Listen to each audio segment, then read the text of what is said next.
Welcome to the Beza Performance live stream. Today, we're talking about net landed profit analytics again with our guest, Richard Sharpe from Competitive Insights. I'm going to bring Richard in and get started here. Thanks for joining us, Richard. Hey, Marshall. Good to be here. Yeah. Always a pleasure. Good to be here with you. Let's just level set again, folks. The net landed profit analytical approach is what we've been talking about, trying to kind of teach you how to do it with your tools. We're demonstrating it using the CI Competitive Insights tools, but we went through step 1, ready, step 2, aim, step 3, fire. And today we're talking about step 4, measure, which we can also say is about hitting targets. So with that, I'll kick it over to Richard. And Richard, you can talk a little bit more about the steps maybe and kind of tee this up for us. Absolutely. So thank you, Marshall. Sure. So ready again is all about being able to take that native transactional data from every source you have to be able to look at the costs associated with the sourcing of the product all the way to the final end delivery to every customer. To take that information and go through a rigorous process that goes through the validation, including subject matter expert validation, so that the information is right and it is trusted. And that's so important because if that's not true, every time you refresh the data, it's not going to be actionable. We're going to talk about somebody doing a 40% SKU rationalization. You're not going to do that unless you trust the data. Oh, absolutely. I wouldn't put my name on that. I don't think anybody would unless they want to change their career. Right. So, but it's really critical that step is always done every time you refresh the data. Once that's done, though, then the interesting thing is doing that transformation, which is how do we want to look at our organization, not cookie cutter? Yeah. How do we want to look at the total cost to serve, transforming that data so that we know the cost for every product, for every customer, for every channel, using that end-to-end supply chain information. That's step 2. We call that aim, right? That's right. That's step 2. And then it becomes really critical that that information serves as a foundation for lots of different initiatives. And it's used cross-functionally. And that's why the information supports the enterprise goals, not just the functional goals of a particular part of the organization. So, we're going to talk today about, using that for how are we doing as a company in hitting our targets. But as you saw in the last podcast, we showed one example of the use of that information to look at channel and region analysis with regard to the operation itself. But again, many different modules that can be done there. Yeah, we'll do more of those in the future. Today, we'll do a bunch. So just to be clear, right. The last live stream we covered fire, and with fire we can look at how do you take the net landed profit analytical approach that's been developed in step 2 and point it at a problem you want to solve. Today is going to be about measure hitting targets. That's right. That's right. So it's very important that the whole organization has a view of how well things are going based on decisions that they're making using their solution for cost to serve and profit analytics. Absolutely.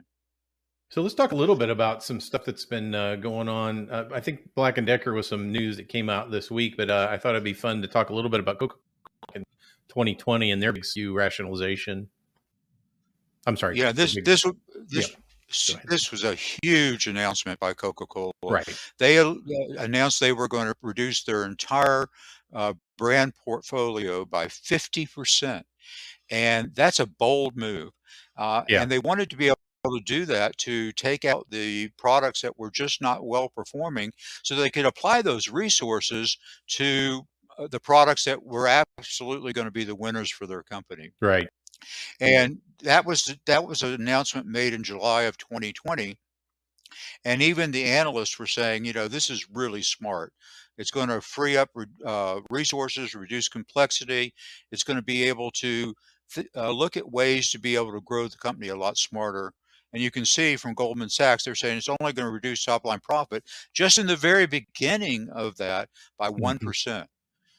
So there's a lot of benefits on that. You have the benefits short-term and long-term, Marshall, that are really important to Sure. realize. This is not just about SKU rationalization.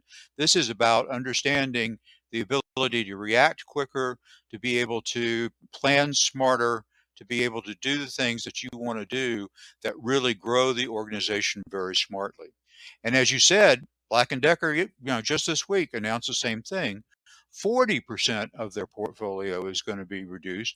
And again, I know we're emphasizing SKU reduction and rationalization, but these are just happen to be stories that companies Yeah. are doing. But there are a lot of different other stories where this kind of information can be used. It's really, really wonderful to see. So again, just to be clear with everybody, we're going to be doing lots of step 3 live streams, meaning lots of um, approaches to using net landed profit analytics to solve problems. Today is about once you've taken an analytical approach using the net landed profit information and Hmm. fired, you've tried to pick the SKUs you're going to rationalize, you've tried to reduce your risk in your supply chain, you've tried to rationalize your inventory.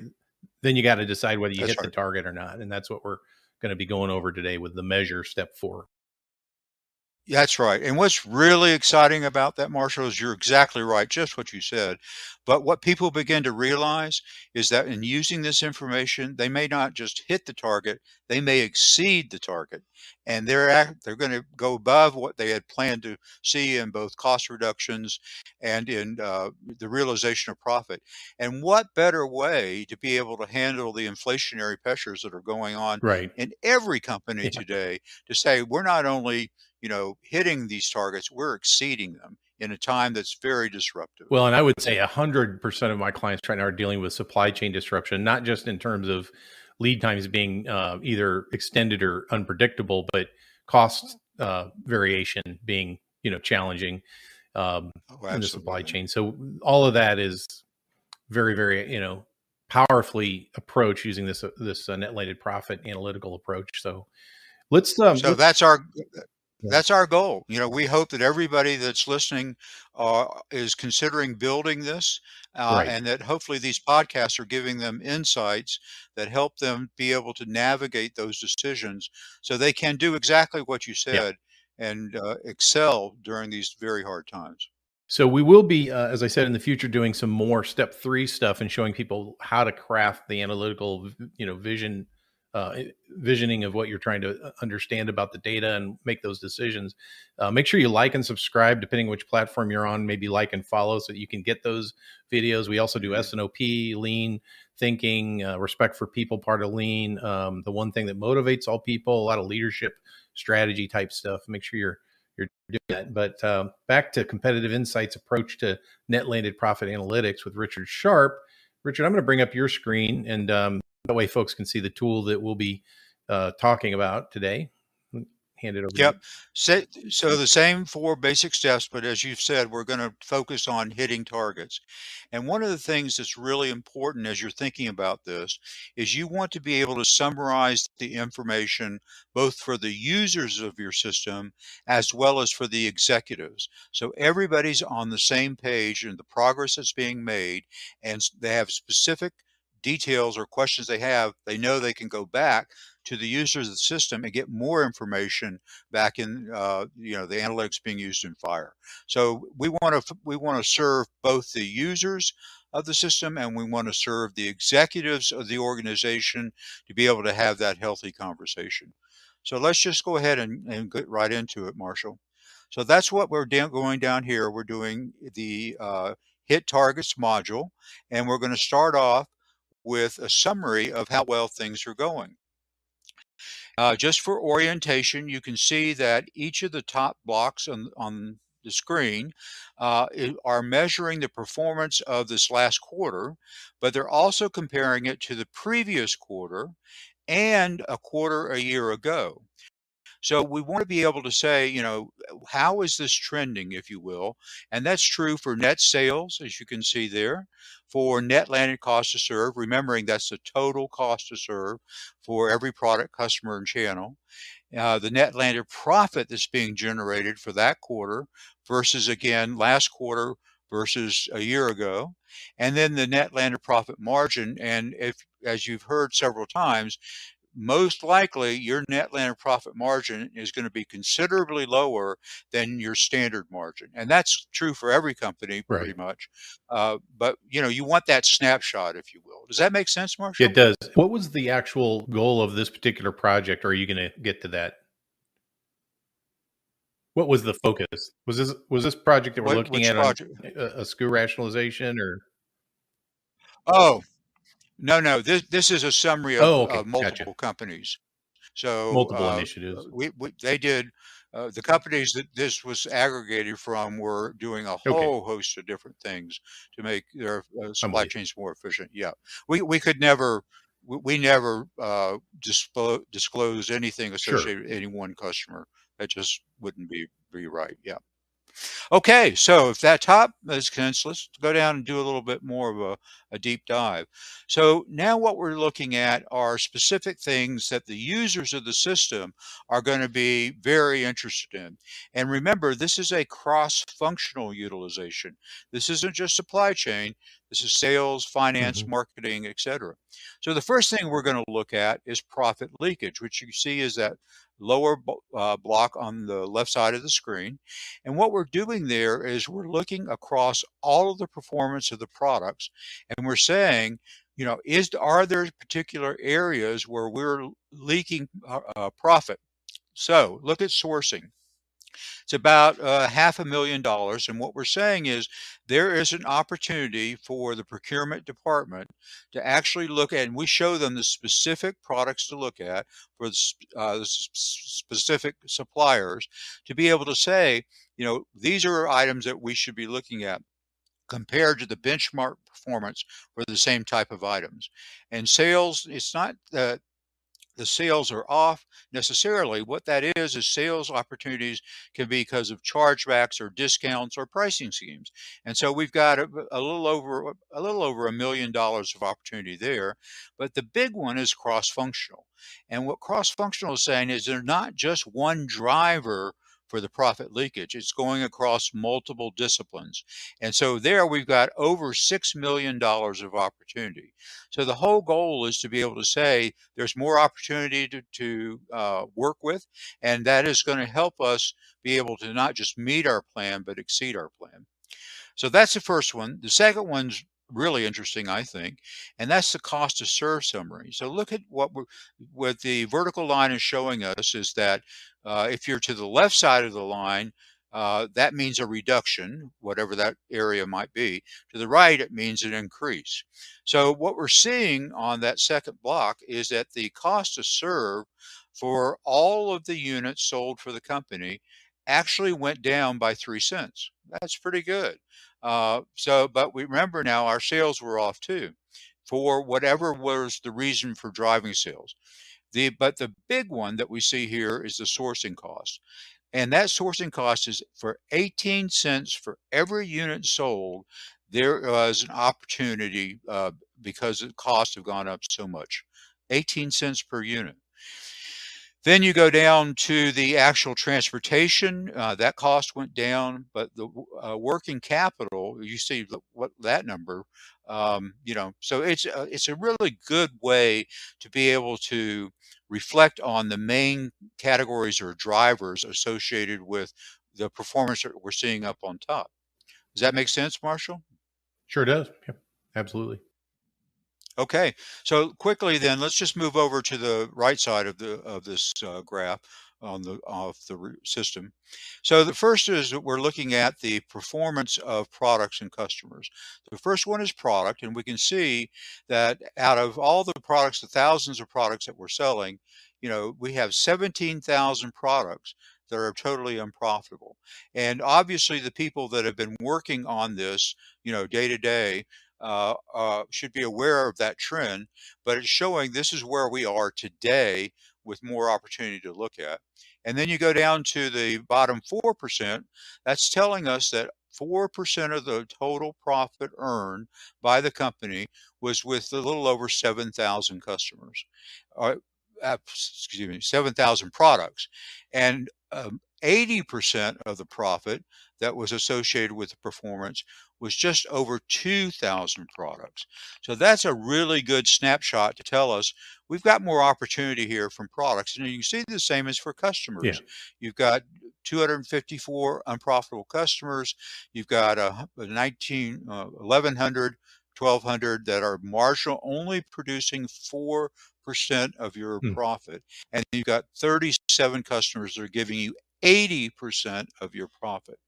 So it's a great way for the users and the executives to have that snapshot. How well are we doing? And then, of course, as you mentioned about the product rationalization, we're also going to identify products that should be looked at because of this month's performance that say, something's not quite right here. Let's take a quick look at it and see if we can take actionable steps to drive performance that's actually going to be better for the next quarter. Now, on the So far, customer so good. profit contribution, was it 80% of the profit coming from those 37, or is that 96? I'm just trying to make sure I'm reading this right. It is, I'm sorry, I said 80%. Okay. No, I'm I thought maybe it's absolutely wrong. No, okay. it's 96% of the profit is coming, and that's true for the products too. 96 of the percent of the profit is coming from 37 customers, and only 4% are coming from that 1,200 customers. Same for the products. 96% of the actual product information is showing us that 96%, or a little over 2,000 products, are actually giving us the 96% of the profit. Yes, that's So I right. always say, I think most people think they already have this data, but they obviously don't, because they don't see that kind of a profile across of profitability across their products and or their Right. customers in this case. And I don't know how you get there without using the net landed profit approach. You can't get there with Yeah. cost accounting or any of the allocation, methodologies. Yeah. And so Yeah. I think if you're an executive looking at that number saying, well, that sounds like an awful business, it might be your business. You just don't see it that way because you're not using this Absolutely. methodology. And so that's, you can look at that as an awful business, or you could look at it as a typical business, which is closer to our experience. And then there's a lot of opportunity in that bottom 4%, which is 1,200 customers versus the top 37 customers that are making you most of your Right. profit. And the reason I've said the 80% is we do this another way Right. for some customers where they want to get more granular, and we do it in 20 percentile buckets. Yes. But this one is a summary, a little easier and quicker to explain, but it can be done either way. So that's Yeah. absolutely right, Mark. And it is fairly typical. I don't want to say every company has performance like this, but we've Right. not really seen anyone that doesn't have something similar to this profile. Well, I think the one that typically doesn't even show up in a lot of customer profitability analyses, unless you're using this net landed profit approach, is that unprofitable group where you just actually have people that you're losing money by having them as clients. And when we do Right. SNOP, Doug Dedman of DBM Systems and I, when we approach people about SNOP, we always are talking about how SNOP forces you to make decisions about allocation, or at least about what are you going to do with your limited supply when demand is exceeding supply, which is exactly what everybody's going through right now. That's what 100% of our clients are dealing with that right now. And a great way Right. to do it is by looking at the net landed profit of those clients. How profitable are the clients, and what might we Right. change to get them profitable if they're not? That's right. You've always the option of not selling to those clients anymore, but that really isn't a solution we see pursued too often. It's more about how do we change terms, how do we reprice, how do we structure kickers Service in the levels. raw material Yep. for the contracts, that kind of stuff.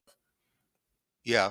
No, it's all about having the insights that is trusted and repeatable every month, and then making smart decisions. And as you just said, those decisions might be decisions in sales, or they might be supply chain decisions, or they might be finance decisions, or marketing Yeah. decisions, or a combination of the above. So you don't want to use a cookie cutter approach where, hey, we've got this number 254 customers that are not performing, we're going to do X. What you want to know is why aren't they performing, and then Who create are a they? strategy to get them to perform Yeah. well. Yeah. Good stuff. Well, and that's in the step 3. When we take the data, today's about step 4, the hitting the targets, but step 3 is about Yeah, how do you make those decisions in the first place. And so we said that's we'll right. do more of those. We will do more of those, but I'll let you Yeah. continue with step 4. So Trying to what jump all this over you. is, Exactly right. What this is a summary of all the actions that are being taken in step 3. Yeah. So it gets a little better though, because an executive, their time is very limited. So, what they really want to know in many cases is, are we hitting the plan? And if not, why not? So let's go and look a little bit closer at that and do the executive summary report, which is just from our experience, something that we find is very powerful. And again, keeping everybody on the same page. So we're going to go ahead and look at that really quickly. And so what we have now is we have the actual performance in 3 different categories where we're looking at plan and we're looking at how well we've done and then the projections associated with the performance opportunities that are being worked on as to what we could anticipate given that we continue with the strategies that we're defining based on having the cost and profit analytical information. Okay. So we have the first one is net sales versus actual. So you can see that the actual historical is to the left side of that graph, and you see that the blue is actually the plan, and what we're having on the right, I'm sorry, the red is the plan, the blue is the actual performance. So what that means is that we haven't, before we started doing this, we haven't really been hitting our plan on sales. And so what we want to do is obviously change that. And once we start using this analytical information, you can see that the actual projected outcome is actually exceeding the plan. So we're doing better than what we had hoped we'd be doing quarter by quarter or month by month. And that's the same strategy for net landed costs. You can see that, the differences between plan versus actual and then the projected on that. And you can look it over and see the actual net landed profit. And that's really important because it's essential that the companies can know that they're moving to hit the target or to hit or to exceed the target, both in sales and in the cost to serve and in profit.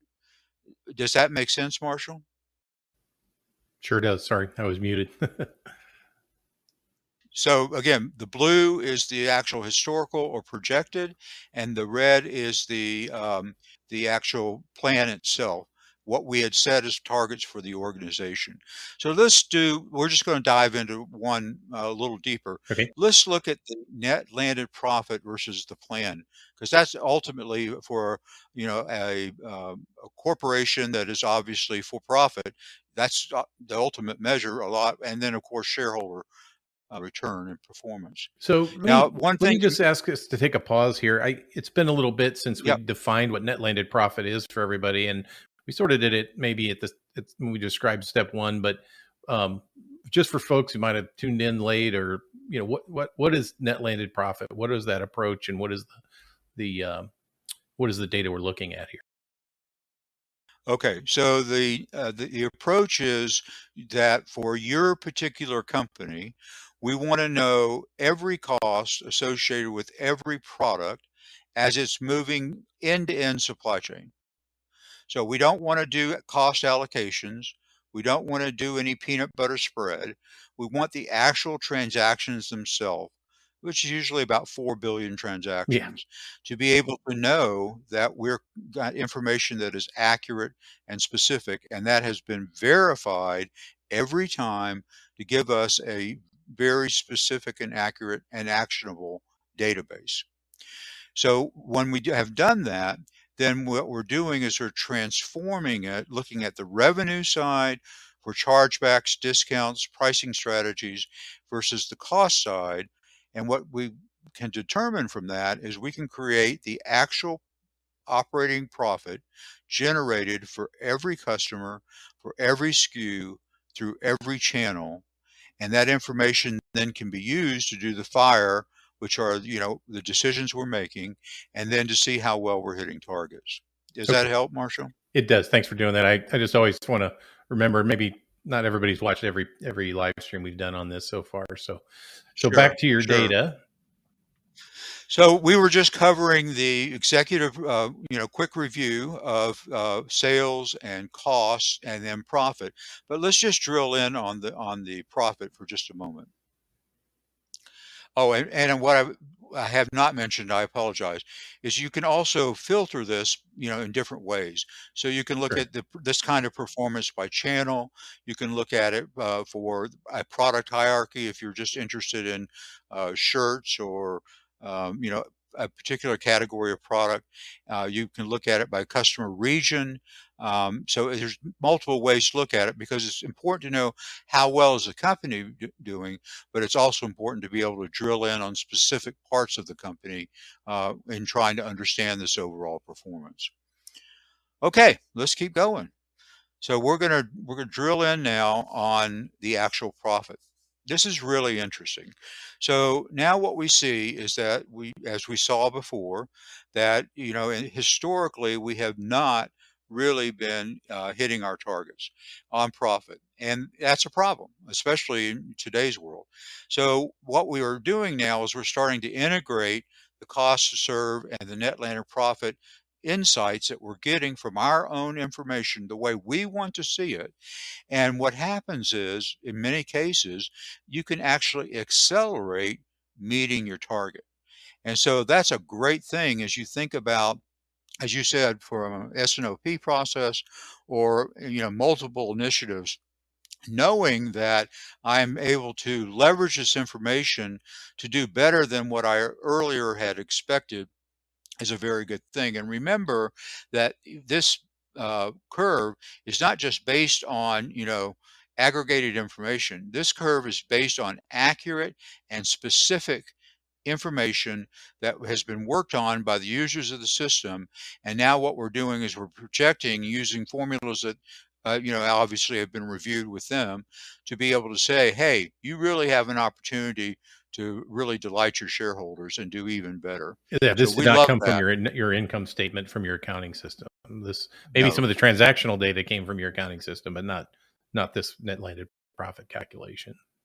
that's right. Yeah. So it should be encouraging to the companies to know that they can use this information, take action with this information, and drive the performance or exceed the performance that they're expecting for the company. Good.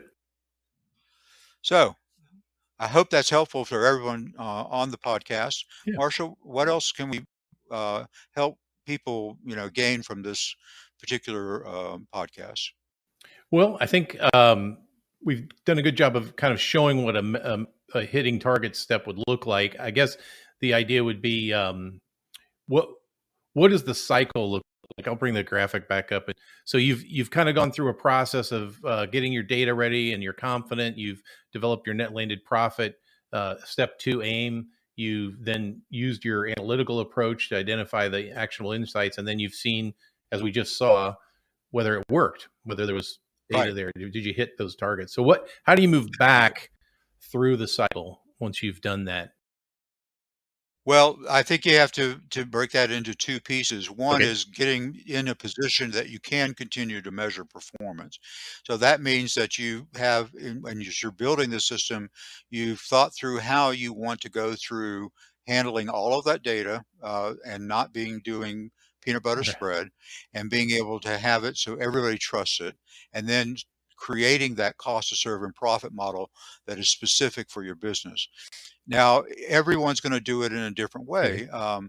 And I can only, say with what we do, and what we do when we're using these tools is a typical uh, opportunity to do that for a company.